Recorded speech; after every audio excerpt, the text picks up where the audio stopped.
Quel est ton talent? Et qu'est-ce que tu en fais? Il y a beaucoup de personnes qui se disent pas talentueuses du tout. Et elles pensent que le talent appartient aux autres. C'est les autres qui sont talentueux. C'est les autres qui ont un génie. C'est les autres qui ont un potentiel. Mais eux, ils n'en ont pas. Alors aujourd'hui, je voudrais partager avec toi une petite réflexion qui va te permettre de comprendre que non seulement tu as du talent, mais que ces talents-là peuvent te placer dans une position que tu ne peux même pas imaginer aujourd'hui. Je voudrais te lire ce texte de Proverbe 18 au verset 16 qui dit « Les présents d'un homme lui élargissent la voie et lui donnent accès auprès des grands. » Les présents d'un homme lui élargissent la voie et lui donnent accès auprès des grands. C'est quoi les présents? C'est justement le talent que tu as. C'est le don que tu as. Et très souvent, on a l'impression que le talent ou le don, c'est quelque chose d'extraordinaire. On s'attend à ce que, lorsqu'on est talentueux, qu'on ait une chose que personne d'autre sur la terre n'a. On s'attend à ce que ce talent-là soit vraiment inouï, qu'il n'ait jamais existé avant le moment où on découvre qu'on l'a. J'ai envie de te dire que le talent peut être encore plus simple que cela. Le talent peut être une compétence que tu as et que tu négliges. Le talent peut être un savoir-faire que tu as et que tu n'es pas en train de prendre en considération. Peut-être parce que tu te compares aux autres. Tu vois un autre qui est talentueux, peut-être parce qu'il joue au football. Et je te dis, ah, je n'ai pas ce talent-là. Bien sûr que tu n'as pas ce talent, parce que tu as autre chose. Parce que tu as autre chose. Nous avons tous un talent. Voici une image que je vais utiliser pour te permettre de comprendre un peu. Parce que je conçois que les talents, les dons, les présents que nous avons ne sont qu'un démembrement de ce que Dieu a comme potentiel, comme aptitude. Qu'est-ce que je veux dire par là? Imagine un arbre qui est planté fermement dans le sol. Et cet arbre, quand il grandit, développe des branches, et des branches, et des branches, et des branches. Imagine maintenant que cet arbre-là, c'est Dieu, et que chaque branche, c'est chaque être humain. Cela veut donc dire que le réservoir à talent s'est déployé, s'est subdivisé pour donner à chacun quelque chose. À certains, c'est la capacité de chanter comme un ange. À d'autres, c'est la capacité à cuisiner. Chez d'autres encore, c'est la capacité de parler en public. Pour d'autres, la capacité à soigner. Pour d'autres encore, c'est la capacité d'écrire.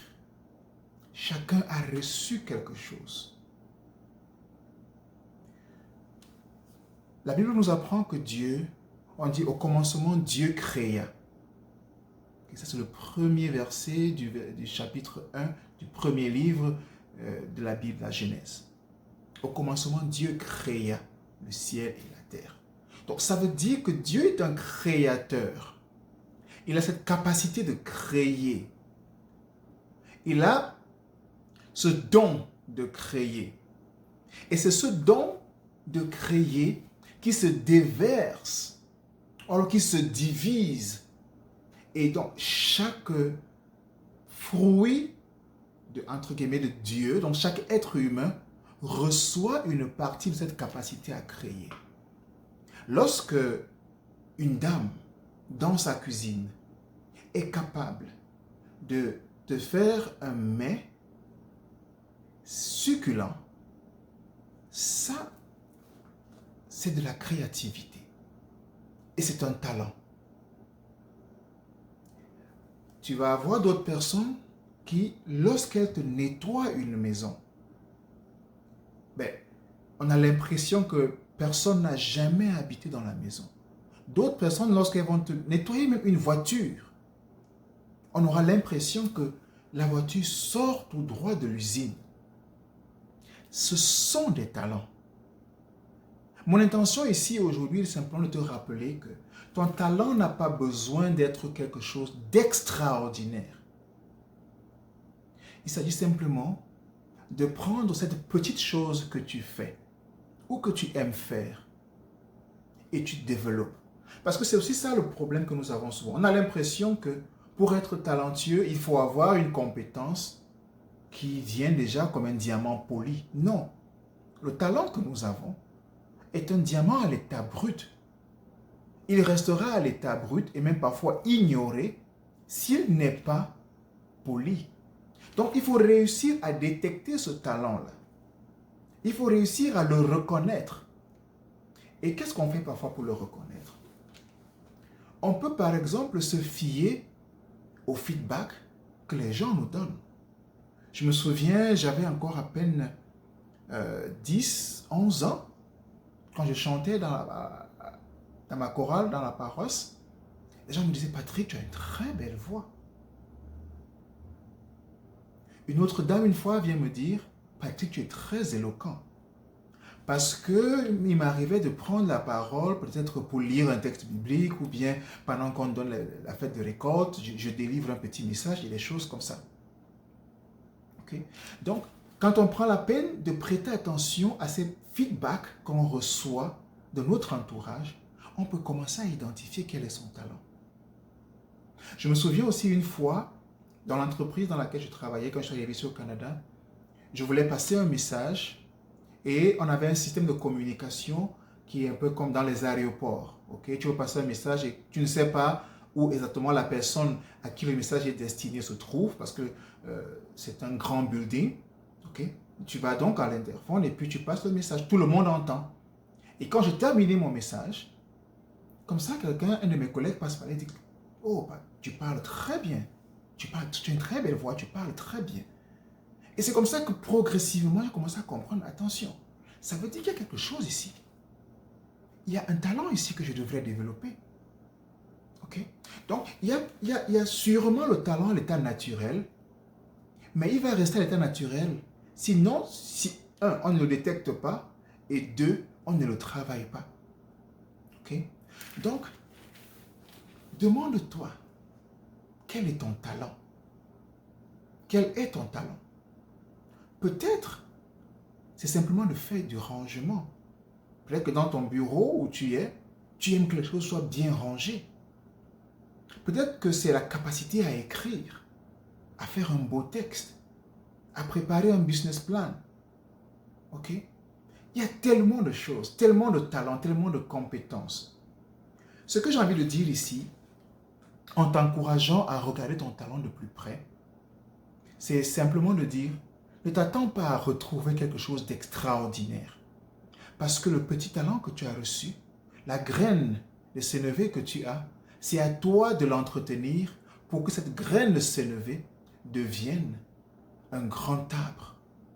Et comme nous dit le texte, et te fasse t'asseoir à la table des grands.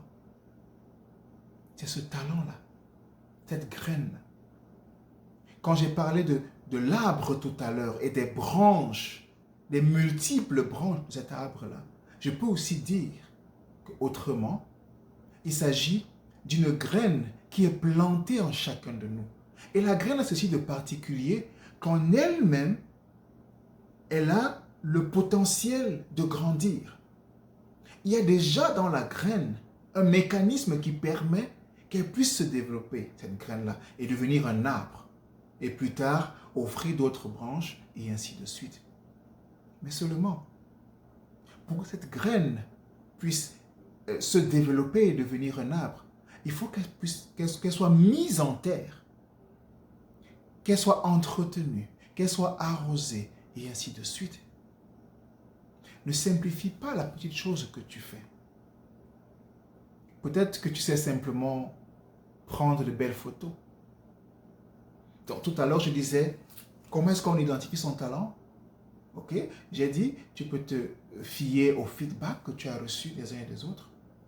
Ok, tu peux regarder ce que tu aimes faire. Qu'est-ce que tu aimes faire? Ça te plaît. Quand moi, par exemple, je suis sur scène et je chante, je ne vois pas le temps passer. Je ne vois pas le temps passer. Je suis à l'aise. Je suis heureux. Je joue à ma guitare, je place mes accords, je ne regarde même pas ce que je fais. Parce que ça coule, il y a une connexion. Donc, tu identifies ce que les gens te donnent comme feedback. 2, tu te souviens de ce que tu aimais faire quand tu étais un peu plus jeune. Parce que quand on était un peu plus jeune, on avait de grandes idées. On avait de grands projets. On avait de grands rêves. Et ces idées, ces projets ou bien ces rêves ne nous sont pas parvenus pour rien. Maintenant, quand on grandit, on apprend malheureusement à reprimer ces rêves-là. On commence à dire, ah, tu rêves trop. Ah, tu es un rêveur. Ça ne va jamais se passer, ça ne va jamais se réaliser, ça ne va jamais se produire. Et on commence à réduire davantage nos rêves. Et les rêves, finalement, se réduisent en une espèce de peau de chagrin. Et on s'en va dans la tombe avec des rêves qu'on n'a jamais réalisés. Il y a ce prédicateur célèbre que j'aime beaucoup, de regretter mémoire, Myles Munroe, qui a dit une fois que l'endroit le plus riche au monde, ce n'est pas au Congo avec les mines de diamants, le cobalt ou tout ça. Ce n'est pas dans ces zones du monde où il y a toutes ces richesses naturelles, où il y a du pétrole. L'endroit le plus riche au monde, c'est le cimetière. Parce que c'est au cimetière que tu trouves ces livres, ces idées de livres qui n'ont jamais été écrits. C'est au cimetière que tu trouves ces idées d'entreprise qui n'ont jamais été créées. C'est au cimetière que tu trouves ces idées de chansons qui n'ont jamais été composées. Ces idées de poèmes qui n'ont jamais été écrits.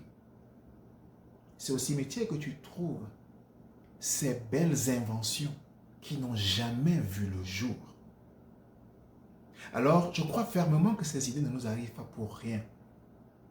Et parfois, une idée qui arrive ne signifie pas que c'est cette idée-là qui va être réalisée. Elle peut être simplement le passage, le détour qui te permet d'arriver à l'idée réelle même que tu vas finir par développer. Parce que parfois on aime se dire, est-ce que ça va même marcher?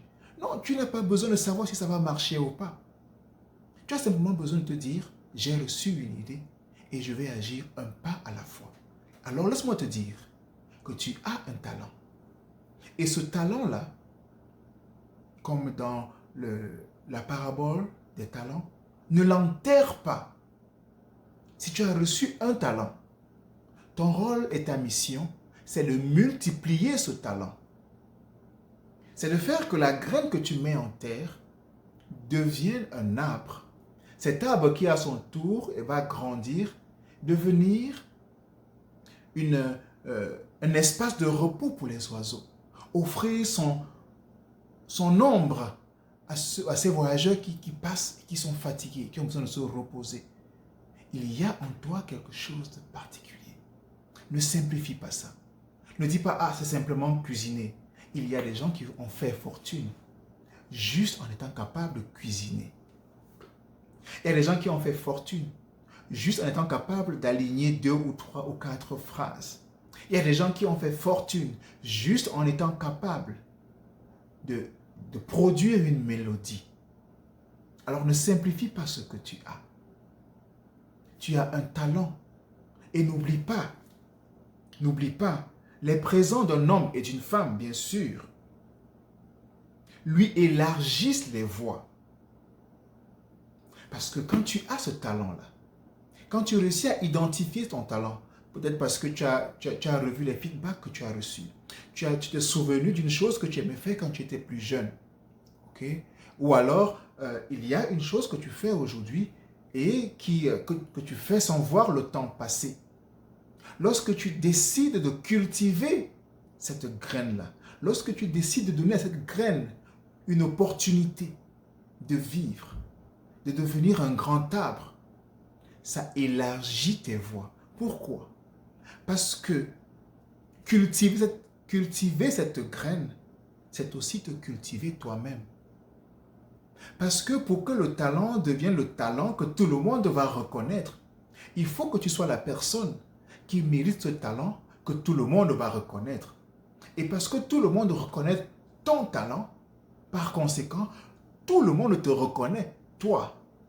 Et c'est pour cela que lorsque tout le monde te reconnaît, lorsque ton talent, le développement de ton talent, de ton présent, de ton don, de ton génie, de ton potentiel a élargi tes voies, tu peux maintenant t'asseoir parmi les grands. On va te reconnaître parmi les grands. Certains vont dire que tu es devenu star. D'autres vont dire que tu es devenu célèbre. D'autres encore vont dire que tu es devenu riche. D'autres encore vont dire que tu es devenu une étoile. Simplement parce que tu as pris la peine de développer ton talent. Et en développant ton talent, tu t'es développé toi-même. Parce que si par exemple tu te rends compte, en regardant les feedbacks, en regardant ce que tu aimes faire, tu te rends compte que tu aimes chanter. La voix que tu as aujourd'hui n'est pas la voix qui te mènera au sommet. Parce que ce qui t'a amené jusque là où tu es maintenant n'est pas ce qui t'amènera au prochain niveau de ta vie. Tu as besoin de faire quelque chose. Tu as besoin de développer quelque chose. Sois toi-même. Ou alors en t'associant avec des gens, un coach, un consultant, un mentor, des collègues, ou bien des gens que tu recrutes pour travailler avec toi. Bref, tu as besoin de faire quelque chose, de créer un système, d'avoir une stratégie pour que ce talent-là ne devienne pas lettre morte. Alors, vas-tu laisser ton talent mourir en toi? Cette musique qui est en train de chanter, qui veut se faire entendre, est-ce que tu vas finalement lui donner la possibilité de sortir et de se faire entendre? Et si tu t'es déjà engagé sur le chemin du développement de ton talent, sûrement que tu reçois ou tu expérimentes beaucoup de challenges. Que ces challenges-là ne soient pas une opportunité pour toi de lâcher prise. Parce que souviens-toi, chaque intention est toujours suivie d'une perturbation. Quand tu vas décider de développer ton talent, il y a quelque chose qui va se mettre en travers de ton chemin. Et c'est en essayant de résoudre cette situation, en essayant d'aplanir tes sentiers, en dégageant de ton chemin tous ces obstacles-là, que tu vas élargir tes voies, que tu vas dire, ce talent, je le mérite. Ce talent est à moi. Ce talent, je vais le développer. Ce talent, c'est aussi une façon d'exprimer la divinité qui est en moi, parce que c'est une graine que j'ai reçue de Dieu. Et je ne veux pas que cette graine se perde, parce que sois sûr d'une chose. Lorsque tu ne développes pas ce talent-là, quelqu'un quelque part est en train de périr, entre guillemets, parce qu'il n'a pas reçu les bénéfices du talent que toi tu aurais pu développer. Si tu as par exemple une idée d'écrire un livre sur les relations de couple par exemple, est-ce que tu peux imaginer le nombre de couples qui peuvent s'en sortir après avoir lu ton livre? Et donc, si tu ne crées pas ce livre, si tu ne rédiges pas ce livre, si tu ne le publies pas, combien de couples sont en train de s'égarer parce qu'ils n'ont pas eu l'opportunité de lire le livre que toi tu aurais pu mettre à leur disposition? Oui, bien sûr, quand tu le fais, tu gagnes de l'argent. Mais aussi, quand tu le fais, tu deviens une personne impactante. Parce que tu donnes la possibilité à ce monde, à cet univers, de s'améliorer. Parce que tu apportes un message positif. Et ceux qui te lisent, ceux qui t'écoutent, ceux qui te regardent, ressentent la paix du cœur et ont envie de continuer d'avancer grâce à ce que tu partages avec eux. Les talents d'une personne élargissent ses voix et le font s'asseoir parmi les grands. Tu as un talent. Tu as un talent. Je peux te le confier. Je peux te le dire avec certitude. Ne simplifie pas ce talent-là. Travaille à le développer. Travaille à l'affiner. C'est un diamant à l'état brut que tu as entre les mains. Mais développe-le. Et lorsqu'il sera affiné, peaufiné, lorsqu'il sera tout brillant, tu en bénéficieras. Tu récolteras des fruits. Pas seulement toi, mais aussi tous ceux qui t'entourent et le monde entier. J'espère que ça a été utile. J'espère que ce message a été une bénédiction profonde pour toi. Et comme d'habitude, n'oublie pas, il faut aimer, partager, souscrire et activer la cloche de notification. Parce que mon engagement, c'est de venir le plus régulièrement possible avec des messages de ce type pour te permettre d'avancer dans la bonne direction. Alors, abonne-toi et active la cloche de notification.